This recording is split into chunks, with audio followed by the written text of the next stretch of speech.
जय हिंद बच्चों। देखिए, कल हमने आपको कहाँ तक बताया, 115 तक बजट में 115 तक बताया, क्लियर, ठीक है। जिसमें हमारे आर्टिकल बताए थे भाग कितने होते हैं, तो भाग 22 होते हैं। और आर्टिकल 395 होते हैं। नंबर वाइज काका करके जोड़ेंगे तो 470 होते हैं। कितने? 470 होते हैं। अनुसूचियां 8 होती है, सबकी हमने बना रखी है, ठीक है, बना रखी है, ठीक है। अब आगे देखेंगे 116 से 116 से ये भाग 5 में अनुच्छेद कितने आर्टिकल आते हैं? 52 से 151 तक। 151 तक आते हैं, 115 तक हम बता चुके हैं। अब देखते हैं 116 में क्या आता है? लेखा अनुदान। इससे पहले वीडियो में बताया था कि बजट के बारे में बताया था। तो बजट का ही एक ये हिस्सा होता है लेखा अनुदान। जब सरकार के पास काम ज्यादा और समय का अभाव हो तो लेखा अनुदान के जरिए पैसे निकाल सकते हैं। जैसे उसमें हमने आपको बताया था, पहले बजट क्लियर होता है। पहले बजट में भाषण दिया जाता है कि बताया जाता है कि हम ये चीज लाएंगे, हमारे कहाँ से इनकम आएगी और कहाँ से खर्चा होगा। ये सब क्लियर होने के बाद प्राकलन किया जाता है कि हाँ, हमारी ये वाली रोड बनाने में 20 करोड़ रुपए का खर्चा आएगा, तो उसका प्राकलन किया जाता है, ठीक है। प्राकलन के बाद फिर विनियोग विधेयक में जाता है, फिर उससे पैसा निकलता है। और इसमें क्या होता है, जब सरकार के पास बताया कि काम ज्यादा तो सीधे ये बजट का वाला बात कैंसिल हो जाता है। प्राकलन जो होता है, प्राकलन सीधे संसद में, जब विनियोग विधेयक पास कराया तो संसद में हो जाता है, संसद में विधेयक पास करा लिया जाता है, ठीक है। तो इसीलिए जब लेखानुदान 116 में इसकी बात कही गई है कि जिस समय सरकार के पास काम ज्यादा हो जाए, समय का अभाव हो, कम हो, तो उसके लेखानुदान के जरिए पैसे निकाल सकता है, लेकिन विनियोग विधेयक आपको पास कराना पड़ेगा। जहाँ बताया भाषा बजट प्राकलन चर्चा नहीं होती। प्राकलन चर्चा विधेयक उसी में हो जाती है संसद में। बजट की तो चर्चा नहीं होती, सीधे काम हो जाता है। विनियोग विधेयक पास कराना आवश्यक होता है, उसके बिना पैसे ही नहीं निकाल पाओ संसद से। इसीलिए संसद को क्या जाता है, राष्ट्रीय रक्षा कोष भी कहा जाता है संसद को। अब आते हैं 17 में। देखिए 117 में दिया है वित्त विधेयक अनुदान। एक देखिए वित्त विधेयक अनुदान और एक वार्षिक वित्तीय विवरण 112 में दिया गया है। वार्षिक वित्तीय विवरण, वार्षिक वित्तीय विवरण, ठीक है। वार्षिक वित्तीय विवरण और वित्त विधेयक अनुदान में क्या फर्क है? इसमें भी क्या आय, वार्षिक वित्तीय विवरण में भी आय बताया जाता है। क्या किसकी चर्चा की जाती? आय व व्यय की। इसमें भी आय व व्यय की किया जाता है और वित्त विधेयक अनुदान में भी आय व व्यय का किया जाता है। लेकिन दोनों में फर्क इतना, तो सिर्फ दोनों में इतना फर्क होता है कि इसमें जो पिछले वर्ष हो चुका है उसकी बात की जाती है, और इसमें वार्षिक वित्तीय विवरण में आगामी जो काम कराएगी सरकार, जो काम कराने के लिए उस बारे में बताया, तो उसमें आय व व्यय। इसमें वार्षिक वित्तीय विवरण में सीधे समझिए, वार्षिक वित्तीय विवरण जो काम सरकार कराएगी उसकी चर्चा करेगी, और वित्त विधेयक अनुदान में जो खर्च कर चुकी है।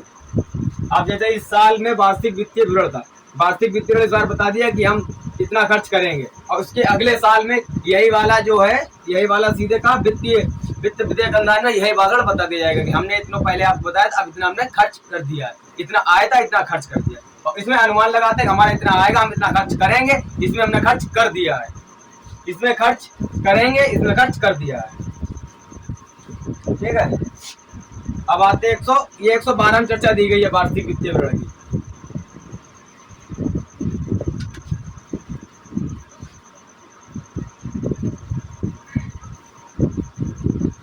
अब आते हैं संसद की प्रक्रिया। संसद की प्रक्रिया जो कोई ज्यादा इंपॉर्टेंट नहीं होता है, लेकिन समझ लीजिए संसद की प्रक्रिया। हमने आपको इसके नियम और कानून बताए गए हैं। अब ये आपको इतने सबके बताते गए हैं, ये आर्टिकल हिसाब से नहीं पूछता है। नियम और कानून बताए गए कि संसद क्या नियम होते हैं। नियम ये होते हैं कि 10% की गणपूर्ति के लिए चाहिए। संसद तभी चलेगी जब 10% उसमें सांसद जो भी सदस्य है 10% कम से कम होने चाहिए। इसके नियम और कानून है। और ये देखिए आर्टिकल 119 बता चुके संसद के पैसा संबंधी मामले। अभी बताया लेखानुदान के इस जरिए पैसा निकाल सकता है, ये लेखानुदान के जरिए पैसा निकाल सकता है। इसमें संसद को ये अधिकार है कि हाँ, इस मामले में 119 सारे पैसे के मामले संबंधी मामले होते हैं। ये ज्यादा पूछता नहीं है कोई, ऐसा ही। अब देखिए आर्टिकल 120 में, इसमें भाषा के बारे में दिया गया कि संसद में 2 ही भाषा का उपयोग कर सकते हैं। संसद में आप 2 ही भाषा का उपयोग कर सकते हैं।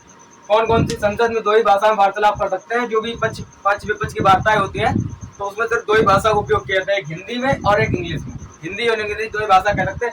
अगर आप एक अन्य भाषा बोलना चाहते हैं, बांग्लादेश के, वो बांग्लादेश के हैं, बंगाल के हैं, उड़िया के हैं, उड़ीसा के हैं, या भोजपुरी बोलना चाहते हैं, जो भी भाषा बोलने चाहते हैं, तो अगर अध्यक्ष की अनुमति के बिना आप वो भाषा नहीं बोल, अध्यक्ष की अनुमति ले लीजिए, आपके समक्ष जो लोग होंगे तो आप उस भाषा का भी उपयोग कर सकते हैं। इसे नोट कर लीजिए, फिर आगे करा रहे हैं। देखिएगा 121 में 120 तक, अभी 121 में संसद बारे में दिया है।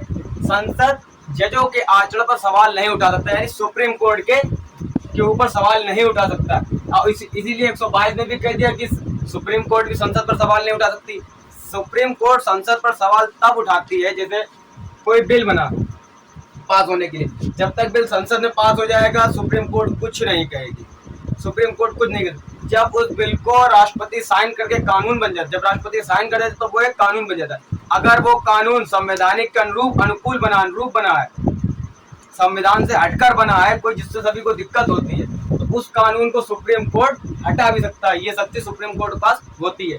अगर संवैधानिक तरीके से अगर कानून बना है तो सुप्रीम कोर्ट उस पर अपना आक्षेप नहीं कर सकती है कि नहीं हम ये नहीं बनने देंगे। अगर संविधान के अनुकूल बनाया गया, उससे हटकर बनाया गया, कि संवैधानिक की भाषा को भूलकर कुछ और बना दिया, जैसे एग्जाम्पल बना दिया कि एक 60 साल का कोई व्यक्ति है, 60 साल का व्यक्ति है, वो 4 रोटी खाएगा, जरूरी वो 10 खाए, अपने हिसाब से खाए, तो ये कोई कानून थोड़ा इस पर सुप्रीम कोर्ट कह सकती है कि वो जितनी इच्छा वो खा सकते हैं, ये उसके मूल अधिकार के अनुकूल है, मूल अधिकार से छीने जा रहे हैं। अगर कोई ऐसी स्थिति आती है तब सुप्रीम कोर्ट अपने सवाल उठा सकती है, लेकिन तब तक नहीं उठा सकती जब तक संसद में उसका बिल पारित होगा। तब भी सुप्रीम कोर्ट अगर पता चल जाएगा हाँ वो वाला बिल पारित हो रहा है, लेकिन सुप्रीम कोर्ट उसमें आक्षेप नहीं कर सकती। कब तक नहीं कर सकती? जब संसद पास होगा, लोकसभा में होगा, फिर राज्यसभा में होगा, जब राष्ट्रपति साइन करते हैं तब उस पर संसद उस कानून को, सुप्रीम कोर्ट को सवाल उठा सकती है। ऐसे अगर कोई सवाल है तो सुप्रीम कोर्ट संसद पर सवाल नहीं उठा सकती। अब देखिए आर्टिकल 123, संसद जब विश्रामकाल में होती है, तो संसद की कोई छुट्टी होती है, सभी लोग मौजूद नहीं होते और देश में कोई आपात स्थिति आ जाती है, देश में जब आपात स्थिति आ जाती है तो उस स्थिति में कानून बनाने के लिए कौन होता है? वैसे कानून बनाने का अधिकार दिया गया है संसद को। हम लोगों ने जो भेजा है, चुनकर सांसदों को भेजा है, कहाँ संसद भेजा है, तो वो लोग कानून बनाने का अधिकार किसको दिया गया? संसद को। संसद दिया, जब संसद ही छुट्टी पर तब कौन बनाएगा? जब संसद छुट्टी होता है, आपात स्थिति आती है, तो उस स्थिति में राष्ट्रपति अपना अध्यादेश यानी कानून लाता है, देश के लिए कानून लाता है। अध्यादेश एक अस्थायी कानून होता है, स्थायी कानून नहीं होता, कुछ दिनों के लिए, टेम्परेरी जिसे कह सकते हैं हम लोग, टेम्परेरी कानून होता है।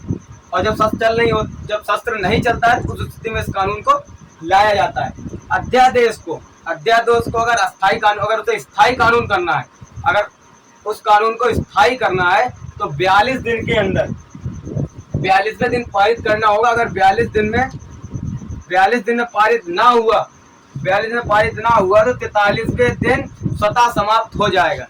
अब 42वें दिन, जैसे मान लीजिए 10 तारीख को संसद बैठी है, 10 तारीख को संसद बैठी है, लोकसभा 10 तारीख को बैठ गई, लोकसभा 10 तारीख को बैठी, 10 तारीख से 42 दिन काउंट किए जाएंगे, 42 दिन काउंट किए जाएंगे। 10 तारीख कब तक होते हैं? तो 12 तारीख अगले महीने की आती है, अगले महीने की, जैसे 12 तारीख, जैसे 10 मार्च है तो 12 अप्रैल हो गई। 12 अप्रैल तक अगर सदन में ये वाला कानून पारित हो गया तो ये कानून बना रहेगा, वरना ये स्वतः समाप्त हो जाएगा। एक दिक्कत और भी आती है, जैसे 10 तारीख को लोकसभा बैठी, लोकसभा तक पास होने के बाद राज्यसभा में पास होता है, उसके बाद राष्ट्रपति पास साइन करने की जरूरत। लोकसभा 10 तारीख को बैठ गई, राज्यसभा 20 तारीख को बैठी, राज्यसभा जो है 20 तारीख को बैठी। अब क्या होगा इस स्थिति में?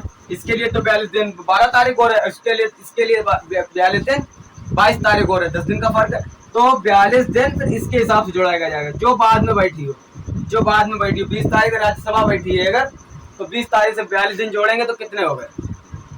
2 तारीख हो गए, 20 से 20 एक महीना, 12 दिन इधर, तो ये 2 तारीख को हो जाएंगे, इसके 2 तारीख, और इसमें 22 तारीख, 10 तारीख को इसके 42 दिन 22 तारीख होंगे, 10 मार्च को हुआ तो 22 अप्रैल को इसके 42 दिन हो जाएंगे। अगर ये 10 तारीख को बैठती या ये 20 तारीख को, जो संसद बाद में बैठी हो, उसके दिन से 42 दिन जोड़े जाते हैं। उस दिन के बाद अगर 42 दिन में वो कानून पारित हो गया, संसद में बिल पारित हो गया, तो वो कानून कानून स्थायी हो जाएगा। कानून नहीं हुआ तो 42वें दिन स्वतः समाप्त हो जाएगा। और राष्ट्रपति अपना अध्यादेश कभी भी वापस ले सकता है, देगा कि आपात स्थिति कंट्रोल में है तो अध्यादेश अपना वापसी भी ले सकता है। फिर उस कानून को कोई बनाने की जरूरत ही नहीं होती। अगर जरूरत पड़ती है तो फिर वही कंडीशन आती है, अपने पहले लोकसभा में पारित कराइए, राज्यसभा में पारित कराइए, उसके बाद राष्ट्रपति साइन कराइए, कानून तैयार। अगर कानून संवैधानिक रूप से बनाया गया तो सुप्रीम कोर्ट अपने हस्तक्षेप नहीं करेगी, अगर संवैधानिक रूप से नहीं बना तो सुप्रीम कोर्ट हस्तक्षेप अपने करेगी। ठीक है। और एक देखिए, जैसे 123 में राष्ट्रपति जब अध्यादेश लाता है संसद में विश्रामकाल के समय, संसद में राष्ट्रपति लाता है देश के लिए, और यहाँ 213 में जस्ट इसका उल्टा कर दीजिए, 2 1 3 इधर का, इसका इधर कर दीजिए, या इधर कर दीजिए। 213 के तहत राज्य में विधानसभा जो सत्र नहीं चल रहा था, राज्य में कानून कौन बनाता है? विधानसभा बनाती है। तो विधानसभा जब बनाती है तो उसमें सत्र नहीं चल रहा होता है, तो राज्य में अध्यादेश राज्यपाल द्वारा लाया जाता है। इसे नोट कर लीजिए। 123 में सरकार खत्म हो जाती है। 123 में सरकार खत्म हो जाती है।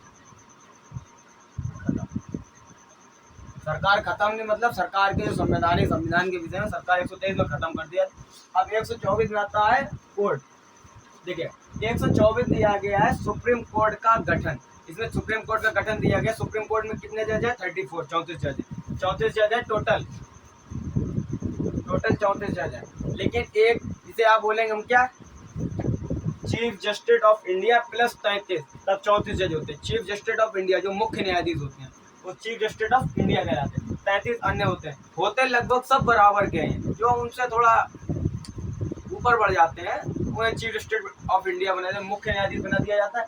लेकिन सब इन्हीं के ही काबिल होते हैं। दोनों की योग्यता सेम होती है। ये भी 10 साल हाई कोर्ट के आप वकील रह लो या हाई कोर्ट के जज 5 साल तक के रूप में काम कर लो, तो आपकी योग्यता मुख्य न्यायाधीश के लिए हो जाती है। अब देखिए सुप्रीम कोर्ट में जजों का अधिकार, जजों की अगर संख्या बढ़ानी हो तो ये अधिकार किसका? अगर सुप्रीम कोर्ट में जजों की संख्या कम है, अगर उसको बढ़ानी है, अगर जजों की संख्या बढ़ानी है तो कौन बढ़ाता है? संसद उस जजों की संख्या को बढ़ा सकता है। संसद की संख्या को कौन बढ़ा सकता है? जजों की संख्या को संसद बढ़ा सकता है। अगर जज 34 लगे हो बढ़ाना है तो जज की संख्या संसद में बिल पारित करने के बाद राष्ट्रपति की साइन के बाद में एक दो जो भी जज बढ़ाने हो बढ़ा सकते हैं, 1-2 जज बढ़ा सकते हैं। अब हाई कोर्ट में कौन बढ़ाएगा? हाई कोर्ट में राष्ट्रपति, उसमें संसद को लेने की जरूरत नहीं होती। हाई कोर्ट में सीधे राष्ट्रपति अपनी इच्छा से हाई कोर्ट में जजों की संख्या बढ़ा सकता है। और देखिए सुप्रीम कोर्ट के जज बनने की योग्यता क्या होती है? तो सुप्रीम कोर्ट के जज बनने की योग्यता होती है 10 साल तक हाई कोर्ट के आप वकील रहिए, सरकारी वकील, ऐसे वैसे वकील नहीं, सरकारी वकील रहने चाहिए आप, या 5 वर्ष तक आपने हाई कोर्ट के जज के रूप में कार्य किया हो। 10 वर्ष वकील के या 5 वर्ष तक हाई कोर्ट के जज रहा हो, तो आप मुख्य न्यायाधीश के योग्यता के लिए हो जाते हैं। अब आर्टिकल 125 दिया गया जजों का वेतन। देखिए जजों का वेतन बताए 2 जज होते हैं, एक चीफ जस्टिस और एक अदर जस्टिस। अब देखिए अदर जो चीफ जस्टिस होता है उनकी सिर्फ 2,80,000 रुपये सैलरी दी जाती है, और अदर जो जस्टिस है उन्हें 2.5 लाख रुपये सैलरी मिलती है, उन्हें 2.5 लाख रुपये मिलती है। लेकिन अदर अलाउंसेस मिलते हैं इन्हें, तो गाड़ी मिलेगी, घोड़ा मिलेगा, बंगला मिलेगा, खाना मिलेगा, सारी सुविधाएं, हॉस्पिटल मिलेगी, पेट्रोल मिलेगा, सब तो मिलेगा। रुपया करे क्या? पैसा कुछ करेगा? अगर आपको इतना पैसा मिले तो क्या करो? सबरे पैसे तो सब कुछ तो मिलता है, ये तो सीधे मिलते हैं। बता रहे थे हाँ तनख्वाह दी जा रही है, तनख्वाह तब तो जब ये अदर अलाउंसेस कट जाए तब ये तनख्वाह इनकी कम पड़ जाए। लेकिन 2.5 लाख रुपये तनख्वाह सारे अलाउंसेस दिए जाते हैं, घर, बंगला, गाड़ी, गार्ड, गनर तो खड़े रहेंगे, सब कुछ मिलता है दोनों को, सारी सुविधा। बस इनकी 2.5 लाख रुपये सैलरी और उनकी 2,80,000, बस इसलिए थोड़ी ज़्यादा होती है कि ये चीफ जस्टिस, क्योंकि उन सभी का एक ग्रुप होता है जिसमें मुख्य न्यायाधीश कौन होता है, जो 2-4 दिन या महीने जो उनके हिसाब से राष्ट्रपति के जानकार में होना चाहिए। ये नहीं कि आपने हाई कोर्ट में 5 वर्ष तक जज रह ले तो आप मुख्य न्यायाधीश बन जाएंगे, ऐसा भी नहीं। आप राष्ट्रपति के जानकार में होने चाहिए, राष्ट्रपति के जानकार होने चाहिए कि हाँ ये जज बेटर है, बढ़िया है, तभी मुख्य न्यायाधीश की नियुक्ति भी राष्ट्रपति करता है। ठीक है। और आइए आर्टिकल 26 सीजीआई की अनुपस्थिति, यानी चीफ जस्टिस ऑफ इंडिया अगर अनुपस्थिति है, चीफ जस्टिस ऑफ इंडिया अगर अनुपस्थिति है तो वो कहाँ रहेंगे? चीफ जस्टिस ऑफ इंडिया की अनुपस्थिति पर अगर वो मान लीजिए वो मुख्य न्यायाधीश की जगह खाली है, वो छुट्टी पर गए, ससुराल गए, सालू गए, साली सड़वान का कहीं भी गए हुए हैं, तो उनकी जगह पे कौन संभाले? उनकी जगह पर जो अदर 33 जज होते हैं, जो अन्य 33 में से जो सबसे मुख्य होता है, उनमें से भी मुख्य होते हैं, कोई ना कोई होता ही है, उनको चीफ जस्टिस ऑफ इंडिया सिर्फ कार्यवाहक के रूप में वो कार्य कर सकते हैं, सिर्फ कार्यवाहक के रूप में वो कार्य अपना कर सकते हैं। कब तक कर सकते हैं? जब मुख्य न्यायाधीश वापसी नहीं आ जाते, तब तक के लिए कौन कार्य करेगा? 35 में से कोई एक। तो एक चीफ जस्टिस ऑफ इंडिया कार्यभार संभालता है, सिर्फ कार्यवाहक के रूप में ही, कार्यवाहक के रूप में ही वो कार्यभार संभालता है। इसे नोट कर ले, फिर आगे लिखवा। चलिए देखिए 127 आर्टिकल 127 दिया गया, जब चीफ जस्टिस जब अनुपस्थित हो जाएंगे तो 33 में से एक उनकी जगह कार्यवाहक के रूप में कार्य कर लेगा। और जब 33 में से कुछ चले जाएंगे, पता चला चीफ जस्टिस ऑफ इंडिया बारात में गए तो ये 4-5 अंग बाराती बन के चले गए वहां पर, तो ये जगह खाली हो जाएगी। तो इन जगह पर कौन आएगा? तो इन जगह पर जो हाई कोर्ट के जो मुख्य न्यायाधीश होते हैं, मुख्य न्यायाधीश के जो जैसे इसमें 33 होते हैं, हाई कोर्ट में भी होते हैं, हाई कोर्ट में भी होते हैं, तो उनमें से कुछ जो सबसे श्रेष्ठ होते हैं, सबसे उनकी जिनकी एक्सपीरियंस होता है, उनमें से छाड़ के यूपी जाएंगे, जैसे अपने यूपी में इलाहाबाद हाई कोर्ट चलाएंगे, पटना हाई कोर्ट चलाएंगे। इन कोर्टों से जगह जगह से इकट्ठे किए जाते हैं, जहाँ से भी जो भी मिलते हैं। अगर एक जगह से खाली है तो एक जगह से लेकर, तो वरना अलग अलग हाई कोर्ट, जहाँ से जैसे भी जो भी होते हैं सभी को इकट्ठा करके तब उनकी उपस्थिति की जाती है, क्योंकि सुप्रीम कोर्ट में जजों की उपस्थिति बहुत जरूरी होती है। सुप्रीम कोर्ट पूरे देश के वहाँ पर मुकदमे देखे जाते हैं। हाई कोर्ट में तो सिर्फ जिस स्टेट में है उस स्टेट का देखेंगे। ठीक है, देखिए 128 और 129 ये कोई ज़्यादा खास नहीं होते, फिर भी देखिए सुनिए 128 में सेवानिवृत्ति, इनके रिटायरमेंट की बात की गई। तो इनके रिटायरमेंट के बारे में बताया गया। आर्टिकल 129 में अभिलेख न्यायालय, इसमें देखिए सुप्रीम कोर्ट को जब भी कोई फैसला सुनाता है, सुप्रीम कोर्ट जब भी अपना कोई फैसला सुनाता है तो वह कानून बन जाता है। जैसे किसी ने किसी को गोली मार दी, एक लड़के ने, अब पता चला वहां पर फिर तुरंत कहते चलो 5 साल के लिए जेल कर दो, 5 साल जेल कर दी, तो वो कानून बन जाता है। अब वो फिर वहां पर अगर किसी वक्त में और मुकदमा पड़ा तो सुप्रीम कोर्ट से क्या कहेगा कि आपने उसे 5 साल की जेल दे दी थी, सजा दे दी, तो हमें कारावास क्यों दे रहे हैं, हमें फांसी सजा क्यों दे रहे हैं? इसलिए अगर किसी ने किसी लड़के को थप्पड़ मार दिया, लड़ाई हो गई, सर फोड़ दिया, पत्थर मार दिया, आप उनसे कारावास दे दी, तो आगे क्या होगा? वो कानून बन जाएगा। क्योंकि वकीलों क्या जाते हैं, वकीलों ने किताबें बनी होती, इस टाइम में रखी होती, सारी किताबें रखी होती अलमारी रखी होंगी। इसमें लिखा हुआ जनवरी 2022, फरवरी 2022, मार्च 2022, अप्रैल 2023, इस टाइप किताबें रखी होती है। वो तुरंत बता देते हैं कि हाँ आपने जनवरी 2022 में 5 साल के लिए सजा दी थी, आप इसको कारावास की कैसे दे सकते हैं? एक अपराध के लिए इसमें आपको पिछले हमने आर्टिकल बताया था कि समान लोगों के लिए समान कानून, किसी के लिए भी कोई भेदभाव नहीं है। एक अपराध के लिए एक सजा होगी और समान सजा होगी, जो भी होगी सभी के लिए। ये नहीं है कि कोई नेता है तो उसे 15 साल दे दी, कोई आम नागरिक है उसे फांसी चढ़ा दिया, ऐसा नहीं। जिसने अगर कोई गलती की है तो समान सजा मिलेगी। तो जब भी सुप्रीम कोर्ट कोई भी कानून किसी को सजा देता है, किसी को भी, तो बहुत सोच समझ के कलम चलती है। और इनका जो अगर गलती देखिए हर किसी से जाती है, सुप्रीम कोर्ट से अगर गलती हो जाती है तब उसको फिर कैसे बदलाव करता है? सुप्रीम कोर्ट अपनी गलती का सुधार भी करता है। कैसे करता है? अगर किसी चीफ जस्टिस ऑफ इंडिया ने कोई सजा सुना दी थी, मुख्य न्यायाधीश ने सजा सुना दी थी, अगर कोई संवैधानिक तथ्य देश के ऊपर कोई बात है तो 4-5 जज इकट्ठे बैठते, तब उनसे सलाह अनुसार सभी लोग जज पूरा मैटर सुन के तब सभी लोग आपस में डिस्कस करके तब जाके आगे का फैसला सुनाते हैं। अगर किसी एक जज से गलती हो गई तो किसी ने कोई गलत सजा दे दी, जैसे बताया था कि आपको थप्पड़ मारने पर उसे कारावास दे दिया, किसी ने उसके थप्पड़ मारा, आपने उसे कारावास दे दिया, तो उस कारावास जिस जज ने इसको कारावास की सजा सुनाई होगी, वो जज उस समय मौजूद नहीं होगा, अन्य जज होंगे तब इस फैसले को गलत ठुकरा देंगे, तब वो कानून नहीं रह जाता। लेकिन फिर भी सुप्रीम कोर्ट जब भी कोई फैसला सुनाता है तो बहुत सोच समझ के सुनाया जाता है, क्योंकि उसे फैसला सुनाना फिर संवैधानिक रूप से बाहर भी नहीं जाना चाहिए, पूरा देश की नज़र उसी पर होती है, इसीलिए। ठीक है, अब आते हैं इसमें आर्टिकल 130 में। देखिए सुप्रीम कोर्ट का स्थान वर्तमान में कहाँ पर है? दिल्ली में। सुप्रीम कोर्ट वर्तमान में कहाँ पर है? दिल्ली में। राष्ट्रपति की इच्छा अनुसार सुप्रीम कोर्ट की अन्य ब्रांच भी बना सकती है। मतलब राष्ट्रपति की इच्छा है कि ये महाराष्ट्र में भी बन जाए, मुंबई में बन जाए, तो नीचे का एरिया क्यों महाराष्ट्र को सुप्रीम कोर्ट दिल्ली जाए। तो इसीलिए राष्ट्रपति की इच्छा अनुसार सुप्रीम कोर्ट की अन्य ब्रांच भी खोल सकती है। अगर राष्ट्रपति की इच्छा से सुप्रीम कोर्ट की अन्य ब्रांचेज भी खोल सकती है। अगर एक जगह मुकदमा ज्यादा हो रहा है, जजेस उस पर काम नहीं कर पा रहे हैं, तो अन्य ब्रांचें भी सुप्रीम कोर्ट खोल सकती है, सुप्रीम कोर्ट की अन्य ब्रांचें भी खोल सकती है। और 131 में दिया गया सुप्रीम कोर्ट के मूल अधिकार।